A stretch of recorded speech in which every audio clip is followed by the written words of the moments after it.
শিমুলপুর নামে একটি গ্রাম ছিল। সেই গ্রামের লোকজন সুখী দিন কাটাতো। সবাই হাঁস মুরগি গরু ছাগল ইত্যাদি পালন করত। শিমুলপুর গ্রামের মানুষের হাঁস মুরগি গরু ছাগল পালন করে খুব ভালোভাবেই সংসার চলতো। কি গো, কত বেলা হয়েছে, সে খেয়াল আছে কি তোমার? উঠবে না নাকি? উহ বাবা, একটু শান্তিতে ঘুমাতেও দাও না গিন্নি। কি হয়েছে গো? সাত সকালবেলা এভাবে ডাকছো কেন? কত বেলা হয়েছে, ভালো করে তাকিয়ে দেখো একবার। গরুর খাবার শেষ হয়ে গেল। যাও, ঘাস কেটে নিয়ে আসো। আর হাঁস মুরগিও খাবার শেষ হয়ে গেছে। আচ্ছা বাবা, যাচ্ছি ঘাস কেটে আনতে। আমাকে খাবার খেতে দিবে তো নাকি? হাত মুখ ধুয়ে আসো, আমি খেতে দিচ্ছি। লালু হাত মুখ ধুতে যায়। হাত মুখ ধুয়ে আসে। লালুর বউ লালুকে খেতে দেয়।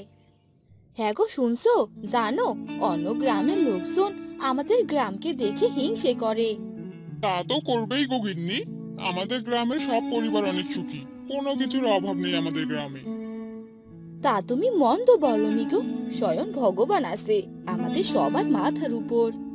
আমার খাওয়া হয়ে গেছে গো, আমি গেলাম তাহলে এবার। আচ্ছা ঠিক আছে, যাও। তাড়াতাড়ি এসে বিকেলে বাজারে গিয়ে বাজার করে এনো। একটু মাছ মাংস কিনো। লালু ঘাস কাটতে চলে যায়। এভাবে শিমুলপুর গ্রামের সবার জীবন ভালোই কাটছিল। শিমুলপুর গ্রামের পাশে একটি বিশাল বড় জঙ্গল ছিল। সেই জঙ্গলের রাজা ছিল বাঘ। জঙ্গলের মধ্যে সব পশু পাখি বাঘকে ভয় পেত, কারণ বাঘ অনেক অত্যাচারী ছিল।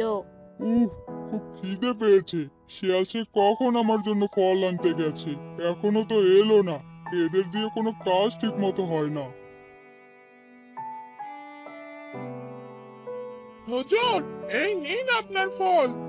এত দেরি করলি কেন? হ্যাঁ, কখন থেকে না খেয়ে আছি, খুব খিদে পেয়েছে। ইচ্ছে করছে তোকেই এখন খেয়ে ফেলি। ভুল হয়ে গেছে হুজুর, আর কখনো দেরি হবে না, ক্ষমা করে দিন। যা এখন, এখান থেকে চলে যা। আমাকে শান্তি করে খেতে দে। উফ, কবে যে এই অত্যাচারী বাঘের হাত থেকে মুক্তি পাবো কে জানে। হ্যাঁ হুজুর, চলে যাচ্ছি আমি। আপনি খান পেট ভরে।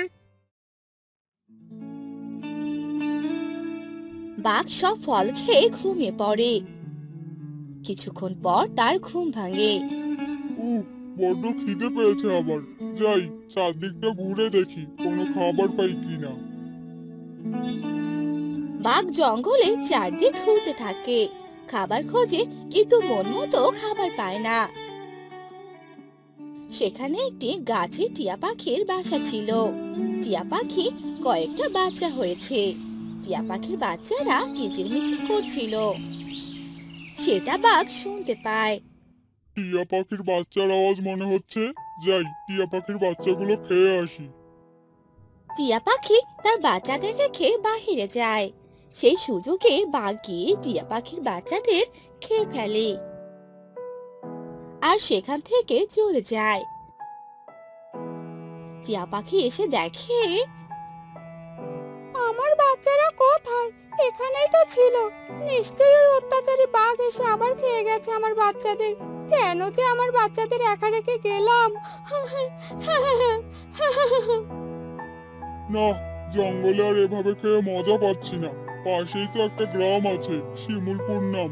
শুনেছি সেই গ্রামে অনেক গরু ছাগল হাঁস মুরগি অনেক কিছু আছে। এবার ওই গ্রামেই যেতে হবে। আজ রাতেই যাব।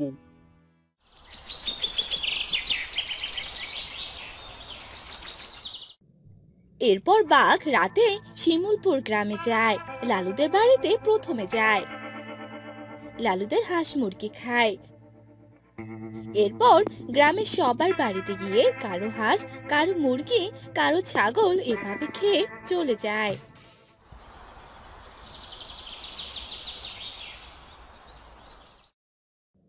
উনি আবার কোথায় গেল? না, আমি কি আগে হাঁস মুরগিগুলোকে ছেড়ে দেই। লালুর বউ হাঁস মুরগি ছেড়ে দেওয়ার জন্য খোয়ার খুলতে যায়। খোয়ার খুলে দেখে একটা হাঁস মুরগিও নেই। সব হাঁস মুরগি কোথায় গেল?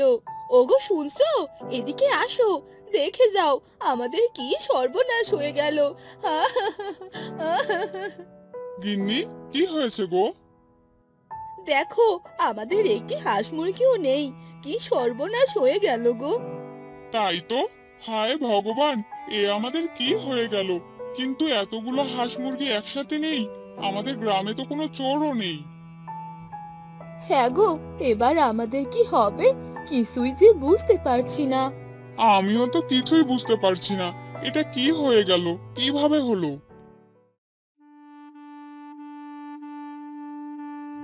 হ্যাঁ গো লালু দাদা, কিছু কি শুনেছো? গ্রামের সবার বাড়ি থেকে হাঁস মুরগি গরু ছাগল এসব যে নেই। আমারও তো হাঁস মুরগি একটাও নেই। সে কি, তোমারও হাঁস মুরগি নেই? হ্যাঁ দাদা, কি হচ্ছে আমাদের গ্রামে এসব কিছুই যে বুঝতে পারছি না। আমার মনে হচ্ছে আমাদের গ্রামের পাশে যে জঙ্গলটা আছে, সেই জঙ্গলে একটা বাঘ আছে। সেই এই কাজ করেছে, সবার হাঁস মুরগি গরু ছাগল খেয়ে ফেলছে। তাই যদি হয় তাহলে ওই বাঘকে তো একটা শিক্ষা দিতেই হয়। শোনো দাদা, ওই বাঘ নিশ্চয়ই আজ রাতেও আসবে। আমরা গ্রামে সবাই রাতে লুকিয়ে থাকবো, বাঘ আসতেই ধরে ফেলবো।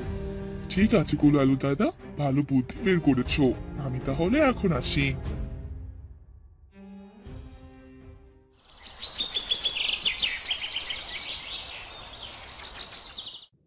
রাতে গ্রামের সবাই এক জায়গায় লুকিয়ে থাকে। কিছুক্ষণ পর বাঘ গ্রামে আসে। সবাই বাঘের পেছন পেছন দৌড়ায়।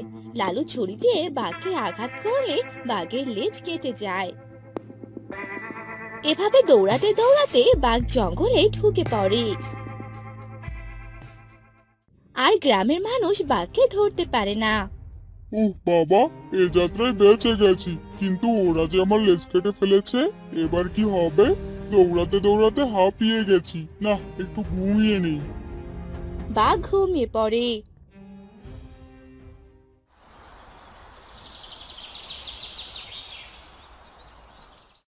পরের দিন সকালে সবাই বাঘের লেজ কাটা দেখে হাসাহাসি করে। বাঘ ঘুমাচ্ছিল। সবার হাসাহাসির শব্দ পেয়ে বাঘের ঘুম ভেঙে যায়। বাঘ চোখ খুলে দেখে সবাই তাকে দেখে হাসছে। তোদের এত বড় সাহস, আমাকে দেখে হাসছিস? আমি হলাম এই জঙ্গলের রাজা। দাঁড়া, তোদের সবাইকে শাস্তি দিব আজ। লেজ কাটা বাঘ, সে নাকি আবার রাজা? তোকে আমরা কেউ রাজা বলে মানি না। লেজ কাটা বাঘ কোথাকার! বাঘ সবার হাসাহাসি দেখে অপমানিত হয়ে মন খারাপ করে সেই জঙ্গল থেকে চলে যায়। অত্যাচারী বাঘের হাত থেকে আমরা মুক্তি পেয়েছি। এবার আমরা সবাই শান্তিতে থাকতে পারবো। রাজেন্দ্রপুর নামে একটি গ্রাম ছিল। সেই গ্রামে একটি ছেলে বাস করত। তার নাম ছিল কানাই। তার একটি চোখ কানা ছিল। সে অনেক গরিব ছিল, আর সে তার মাকে নিয়ে থাকতো। কানাইয়ের একটি মাত্র জমি ছিল। সেই জমি চাষাবাদ করেই সংসার চলতো, কিন্তু কানাইয়ের ফসল কেউ কিনতো না। কি রে বাবা কানাই, এভাবে আর কতদিন চলবে? ঘরে যে চাল ডাল কোনো বাজার নেই। আমিও যে কিছুই বুঝতে পারছি না, কি করব এবার আমি? আমার জমির ফসল যে কেউ নিতে চাচ্ছে না। ফসল বিক্রি না করলে এত কিছু করব কি করে মা? সব যে আমার কপালের দোষ। ভগবান আমার এক চোখ কানা বানিয়ে দিয়েছে। এসব কথা বলতে নেই রে বাবা। ভগবান যখন সমস্যা দিয়েছে, সমাধান একদিন দিবে। তুই এসব নিয়ে ভাবিস না বাবা। জানি না মা, কি যে করবো এবার আমি। দেখে আসি জমিটার কি অবস্থা। আচ্ছা বাবা, যা তবে। এসব বলে কানাই সেখান থেকে চলে গেল আর রাস্তা দিয়ে হাঁটতে লাগলো। তখনই রাস্তায় এক মেয়ের সাথে কানাইয়ের দেখা হলো, আর মেয়েটি কানাইকে দেখে হাসতে লাগলো। কি রে কানাই, তোর এই একটা চোখ কানা নাকি দুটোই কানা? তোকে দেখেই তো প্রথমে আমি ভয় পেয়েছিলাম। একটু চশমা পরে থাকিস।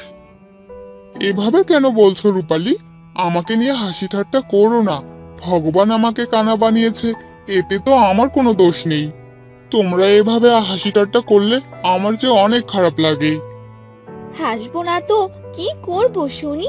তোকে দেখলে আমার মুখে এমনিতেই হাসি চলে আসে। যা, এখন চলে যা এখান থেকে। এসব শুনে কানাইয়ের মন অনেক খারাপ হয়ে গেল, আর কানাই সেখান থেকে চলে গেল আর একটি গাছের নিচে গিয়ে বসে পড়ল আর বলল, হে ভগবান, এ তুমি আমার সাথে কেন করলে? তুমি আমার একটা চোখ কানা বানিয়ে দিলে কেন? আমাকে নিয়ে সবাই অনেক হাসাহাসি করে। কানাই এভাবে একটি গাছের নিচে বসে কান্না করতে থাকে।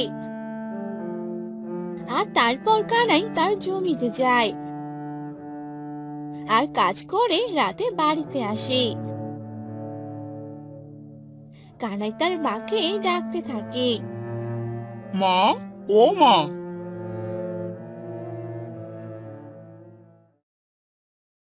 হ্যাঁ রে বাবা, এই তোর বাড়িতে আসার সময় হলো। আয়, হাত মুখ ধুয়ে আয়, আমি তোর জন্য খাবার বেড়ে দিচ্ছি।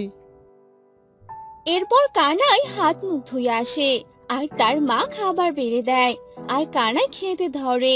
তখন কানাইয়ের মা কানাইকে বলে, হ্যাঁ বাবা, আমি বলছি কি, তুই একটা বিয়ে করে নে। বিয়ের বয়স তো পার হয়ে যাচ্ছে, এখন একটা বিয়ে করে নে। এসব তুমি কি বলছো মা? আমার মতো এই কানাকে কে আর বিয়ে করবে? আর সংসারের যা অবস্থা, এভাবে কি করে হয় মা? হবে হবে, সব হবে। আমার কাছে একটা মেয়ে আছে রে বাবা, মেয়েটাকে আমার খুব পছন্দ হয়েছে। মেয়ে? কোন মেয়ে মা? আর আমি বিয়ে করতে চাই না। আমাকে তো কোনো মেয়েই পছন্দ করবে না, বরং হাসাহাসি করবে। রূপালীর কথা বলছি রে বাবা, রূপালীকে আমার খুব পছন্দ হয়েছে। রূপালী? না না মা, এসব নিয়ে তুমি আর কথা বলো না। আমি এখন বিয়ে করব না। এসব বলে কানাই খাবার খেয়ে নেয় আর খেয়ে দিয়ে ঘুমিয়ে পড়ে। পরদিন সকালবেলা কানাই ঘুম থেকে উঠে পড়ে আর পুকুরে গোসল করতে যায়। আর সেখানে আরো কজন গোসল করতে এসেছিল, তারা সবাই গোসল করছিল। কিরে কানাই, তুই কি এই পুকুরে গোসল করতে এসেছিস? হ্যাঁ, আমি তো এখানেই প্রতিদিন গোসল করি। কেন, কি হয়েছে? কি, তুই এখানে প্রতিদিন গোসল করিস? আগে যদি জানতাম এ কথা, তাহলে এখানে আর কখনোই গোসল করতে আসতাম না। কেন রে, তোরা এভাবে কেন বলছিস? তোরাই পুকুর পাড়ে গোসল করতে পারলে, আমি কেন পারবো না? তুই তো কানা, তোকে দেখলেই তো আমাদের অনেক ভয় লাগে। তুই এই পুকুরে গোসল করলে পুকুরের পানি যে নোংরা হয়ে যাবে। তাই তুই যেখানে গোসল করবি সেখানে আমরা গোসল করবো না। এই চল তোরা। এরপর ছেলেটি সেখান থেকে চলে গেল আর সাথে থাকা দুজনকেও সঙ্গে করে নিয়ে গেল। আর ছেলেটির মুখে এসব কথা শুনে কানাইয়ের মন খারাপ হয়ে গেল। আমি যে কোথাও গেলে কোনো শান্তি পাই না, সবারই অনেক কথা শুনতে হয় আমার। এ আমার কেমন কপাল, কেউ যে আমার সাথে একটু ভালো ব্যবহারও করে না।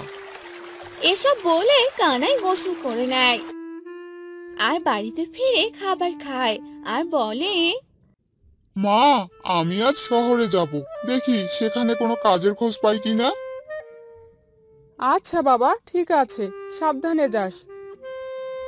আচ্ছা মা। এরপর কানাই শহরের উদ্দেশ্যে রওনা দেয়, কিন্তু কোনো কাজই সে পায় না। যেখানেই যায় সবাই তাকে বের করে দেয়। কানাই নিঃস্ব হয়ে বাড়িতে ফিরে আসে। এভাবে অনেকদিন কেটে যায়।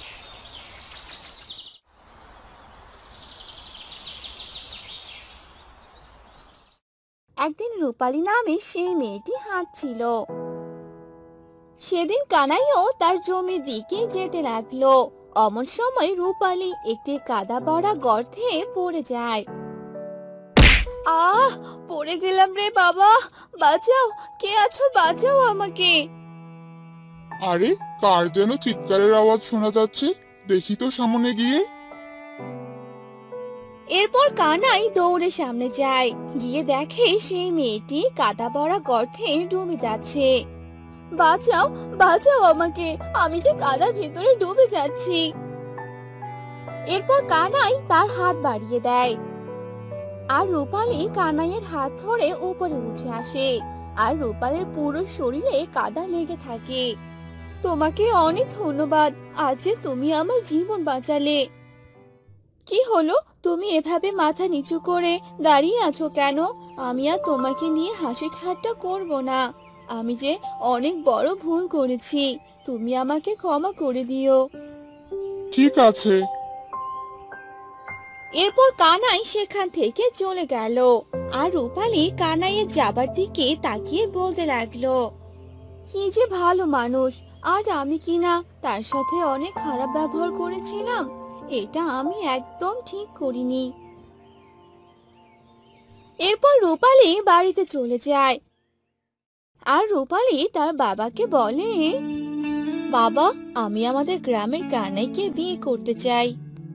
এসব তুই কি বলছিস মা? তুই কানাইকে বিয়ে করতে চাস মানে কি? কানাই তো কানা, আর ওরা অনেক গরিব। কানা হয়েছে তো কি হয়েছে বাবা, কানাই অনেক ভালো, আর আমি ওকেই বিয়ে করব। রূপালী তার বাবাকে অনেক কষ্টে রাজি করায় আর রূপালীর বাবা কানাইয়ের বাড়িতে খবর পাঠিয়ে দেয়। তারা সবাই রাজি হওয়াতে কানাই ও রূপালীর বিয়ে হয়ে যায়। আর এরপর থেকে কানাই আরো ভালোভাবে কাজ করতে থাকে। এখন কানাইয়ের সাথে সকলে অনেক ভালো ব্যবহার করে আর কানাইয়ের সবগুলো ফসল অনেক ভালো দামে বিক্রি করে। এরপর থেকে তারা সুখে শান্তিতে বসবাস করে।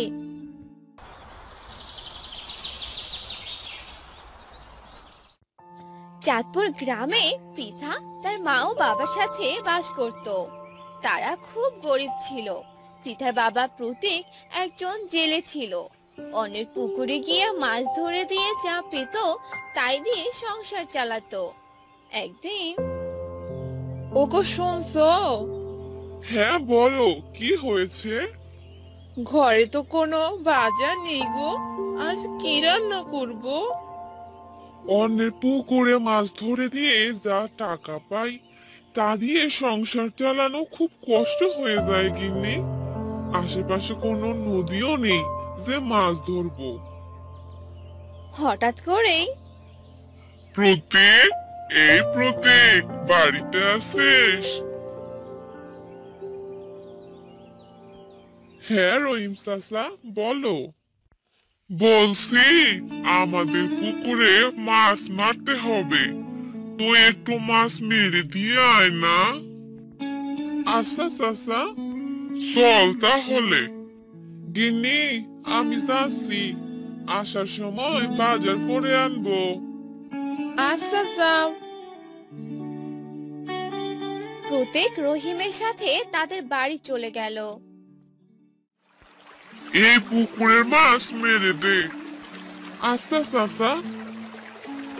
মাছ মারা শেষে প্রতীক, বলছি কি, এখন তো হাতে কোনো টাকা নেই, তুই এই চিংড়ি মাছগুলো নিয়ে যা। আচ্ছা চাচা। প্রতীক মাছগুলো নিয়ে নিজের বাড়িতে চলে যায় আর বাড়ি যেতে যেতে অনেক রাত হয়ে যায়। গিন্নি, ও গিন্নি, এদিকে এসো। হ্যাঁ গো, বলো। এই চিংড়ি মাছগুলো নাও, রহিম চাচা দিল। মনে হচ্ছে এখনই বৃষ্টি নেমে পড়বে, আমি বরং এই চিংড়িগুলো ঘরে চালে রেখে দেই। একটু পরেই অনেক বৃষ্টি শুরু হয়ে গেল। ঘরে না কোনো বাজার নেই, কি রান্না করলে তাহলে? খিচুড়ি রান্না করেছি গো, খিচুড়ি। আরে বাহ, এই বৃষ্টির দিনে গরম গরম খিচুড়ি। হ্যাঁ গো হ্যাঁ। আজ তো মজাই এসে যাবে। মা পৃথা, আয় তুই একটু খেয়ে নে। হ্যাঁ মা, আসছি। তারা সবাই মিলে রাতের খাবার খেয়ে নিল।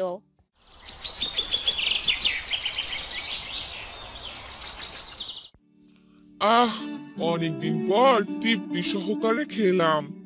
এখন সেই ঘুম হবে। এবার শুয়ে পড়ো। পরের দিন এ কি, চিংড়ি মাছ তো অনেকগুলো হয়ে গেছে।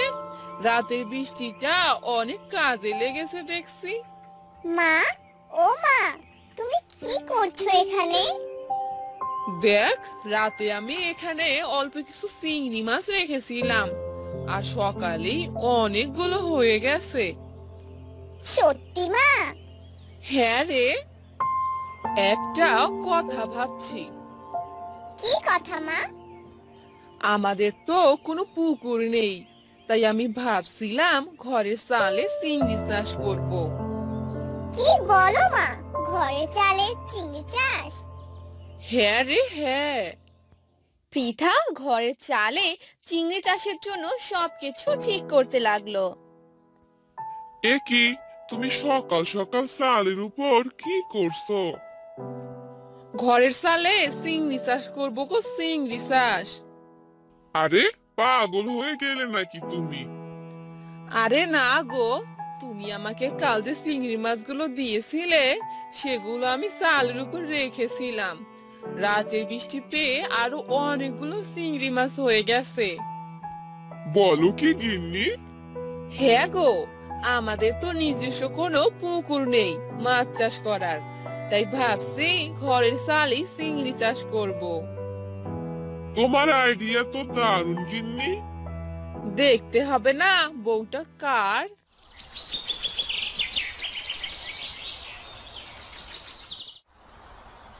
পরের দিন সকালবেলা ওগো শুনছো, দেখো আমাদের ঘরের চালে কত সুন্দর চিংড়ি চাষ হয়েছে। কালকে থেকে আজ আরো বেশি হয়েছে মাছ। হ্যাঁ, তাই তো দেখছি। তুমি বরং বাজার থেকে কিছু মাছের খাবার নিয়ে এসো। আচ্ছা, যাচ্ছি। প্রতীক বাজারে চলে গেল। সাগর দাদা, আমাকে কিছু মাছের খাবার দাও তো। মাছের খাবার? তুমি কি করবে প্রতীক দাদা? আমার বউ চিংড়ি চাষ করবে গো। কিন্তু তোমাদের তো কোনো পুকুর নেই, তাহলে কোথায় চিংড়ি চাষ করবে? ঘরের চালে গো সাগর দাদা, ঘরের চালে। ঘরের চালে আবার চিংড়ি চাষ হয় নাকি? প্রতীক মাছের খাবার নিয়ে বাড়িতে চলে গেল। এই নাও গিন্নি মাছের খাবার। দাও।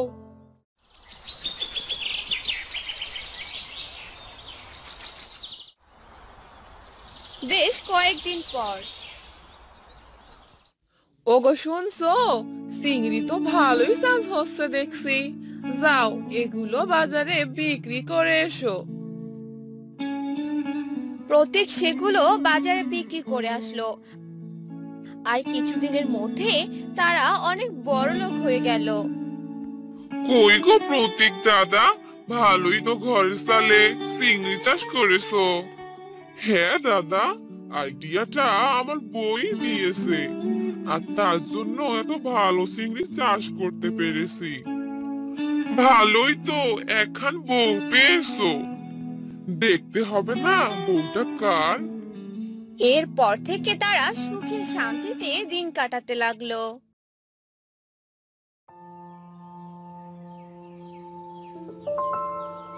কিরে কান্ত, কোথায় গেলি রে বাবা? দেখো কাণ্ড পাগল ছেলের। তুই এই সকালবেলা পুকুরে কি দিচ্ছিস শুনি? এই তো মা, পুকুরের মাছগুলোকে খাবার দিচ্ছি। তুই কি আমার কথা রাখবি না? আর কতবার বলবো তোকে? তুমি তো এখানে এসে কিছুই বলনি। আমি এই পৃথিবী ছেড়ে দিলে কি তুই বিয়ে করবি? বাড়িটা কেমন ফাঁকা ফাঁকা লাগে। বিয়ে শাদী তো সারা জীবনের ব্যাপার, আর এখনই আমি ভালো মেয়ে কোথায় পাবো? ভালো মেয়ে পেলে আমি এখনই বিয়ে করব। কি বললি? সত্যি? শোন, আমার বান্ধবীর একটা মেয়ে আছে, দেখতে অনেক মিষ্টি। আমি সব কথা পাকা করে এসেছি, কালকেই তোদের বিয়ে। এরপর কান্তর বিয়ে হয়ে যায়, আর তারা তিনজন মিলে অনেক সুখী দিন কাটাতে লাগলো।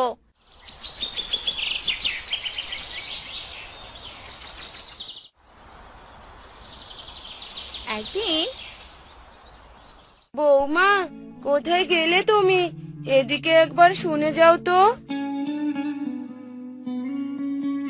হ্যাঁ মা, বলুন। আজ একটু চিংড়ি টক রান্না করো তো। আমার কান্ত যে অনেক পছন্দ করে, ছেলেটা খুব খুশি হবে। চিংড়ি টক? এই চিংড়ি তো আমার অনেক পছন্দের। আমি এক্ষুনি যাচ্ছি মা।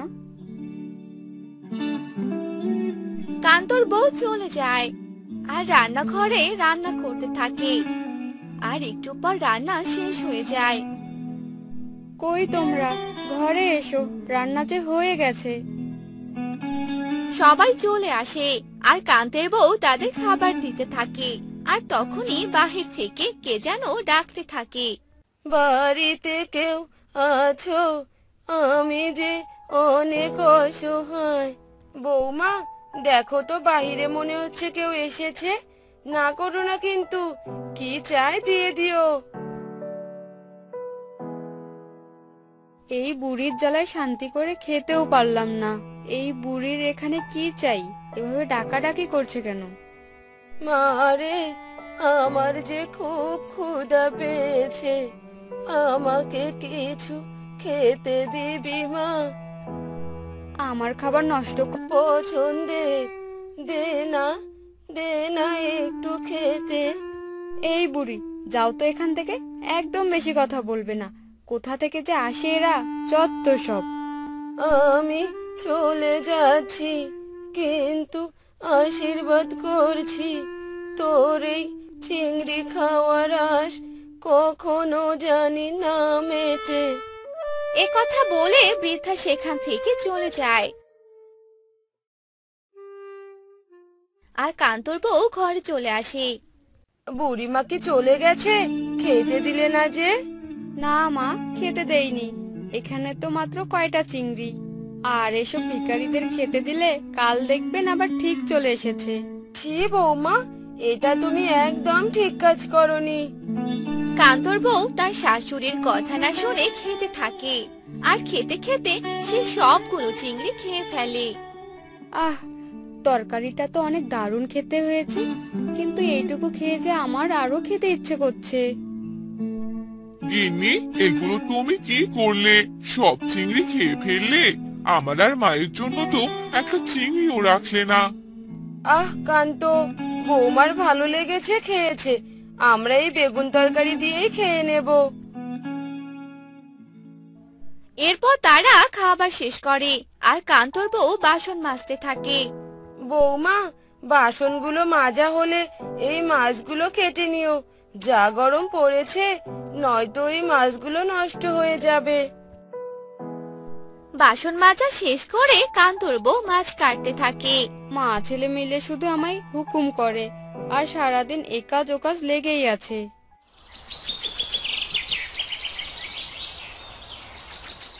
শোনো না, এসব মাছ খেতে আমার একদম ভালো লাগে না। আমার শুধু চিংড়ি মাছ খেতে ইচ্ছে করে। ও, এই কথা। আচ্ছা, তোমাকে কাল অনেকগুলো চিংড়ি এনে দেব।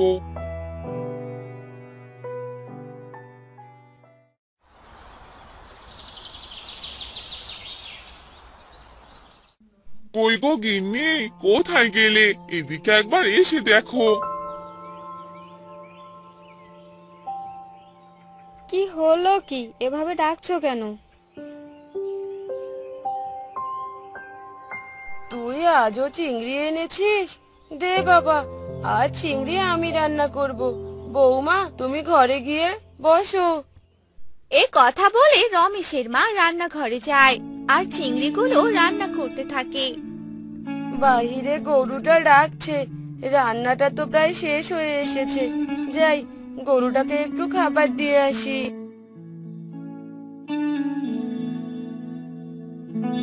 আহ, রান্নাঘর থেকে কি সুন্দর গন্ধ আসছে। মনে হচ্ছে রান্নাটা হয়ে গেছে। যাই, দেখে আসি। কান্তর বউ রান্নাঘরে আসে আর চুপি চুপি সব চিংড়ি মাছ খেয়ে পালিয়ে যায়। একটু পর কান্তর মা রান্নাঘরে আসে। হায় হায়, এ কি সর্বনাশ হলো আমার! এখনই তো চুলোর উপরে রেখে গেলাম তরকারি, অতগুলো চিংড়ি কে খেলো? এবার কি করব?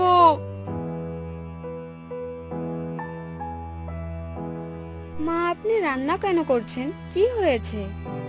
তারপর কান্তর মা কান্তর বউকে সবটা খুলে বলে। আরে মা, খেয়েছে হয়তো বিড়ালে।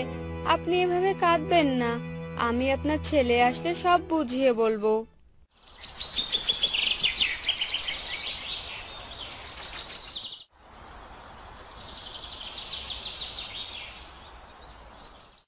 না, আর পারছি না, এই চিংড়ির গন্ধে যে আমি পাগল হয়ে যাচ্ছি।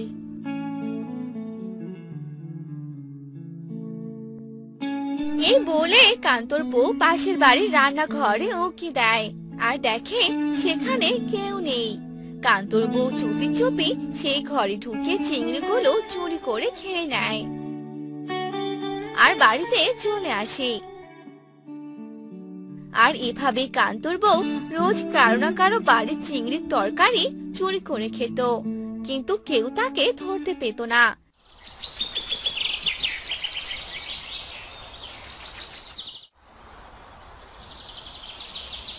একদিন উফ, আজও উনি বাড়িতে চিংড়ি রান্না করেছে।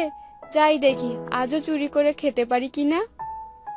এরপর কান্তর বউ পাশের বাড়িতে যায় আর রান্নাঘরে গিয়ে সব চিংড়ি মাছ খেয়ে নেয় আর জানালা দিয়ে এসব দেখে ফেলে কান্তর মা।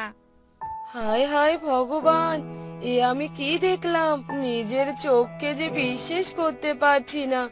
বৌমাই তাহলে গ্রামের এসব ঘটিয়ে বেড়াচ্ছে। কান্তকে জানাতে হচ্ছে ব্যাপারটা।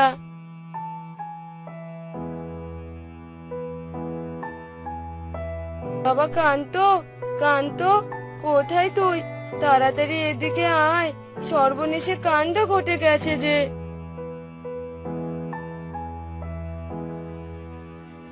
মা, এভাবে ডাকছো কেন? কি হয়েছে বলো তো? গ্রামে যে সবার বাড়িতে চিংড়ি চুরি হচ্ছে, এ কাজ যে তোর বউই করছে। এ কথা যদি জানাজানি হয় তাহলে যে মান সম্মান আর কিছুই থাকবে না রে বাবা। এসব তুমি কি বলছো মা? আমি যে নিজের কানকে বিশ্বাস করতে পারছি না। এবার আমি কি করব? ঘর থেকে এসব কথা সব শুনতে পায় কান্তর বউ